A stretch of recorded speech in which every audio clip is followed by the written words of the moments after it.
You were talking about structure and how you can change the structure of your homeschool to be very different than a typical school classroom, to be more conducive to teaching a child more hands-on and more multisensory. So one of the things I do when I structure the day for my son is I use a checklist.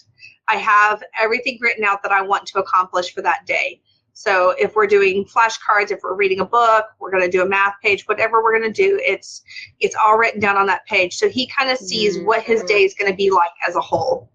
And then I give him some choice and some say in how we go about completing those tasks. So I'll tell him, okay, we're going to get something done. What are we going to do? And so he has a choice of picking which activity he would like to finish first. And sometimes he goes, top to bottom down the list, and so I'll kind of intentionally arrange things the order way I think they should be done. If I think it's going to be that kind of day, sometimes he'll skip around. And then if I have something special planned, it usually goes at the bottom, and he knows he has to complete the other things before he gets that, and a little bit of motivation for that. So something like a new set of Legos or getting to have some tablet time on those educational games and things. Yeah. With older kids, you could do the same thing and write it out in a planner for the week and let them have some choices to how they complete their weekly assignments. So they might want to do all of their math in one day, or get more math out of the way and do some reading, or whatever, however they want to do it. If there's something specific that you need done on a certain day, then you can mark that this has to be done on that day. But anytime you can incorporate choice, it really gives your kids a sense of ownership and helps them be independent learners.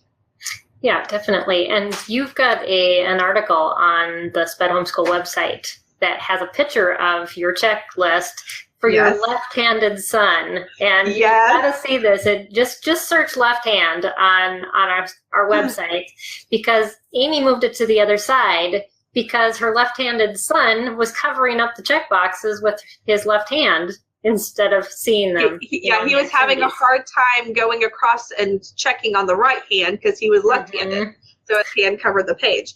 So I had to learn to modify for a left-handed child and bring that back over to the left-hand side so it was easier for him to check off. So it was not something I ever thought about in 15 years of teaching until I had my son that I was homeschooling as a left-handed child.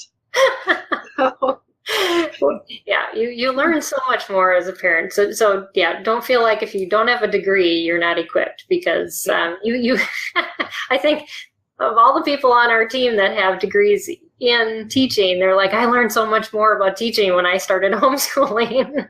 Definitely.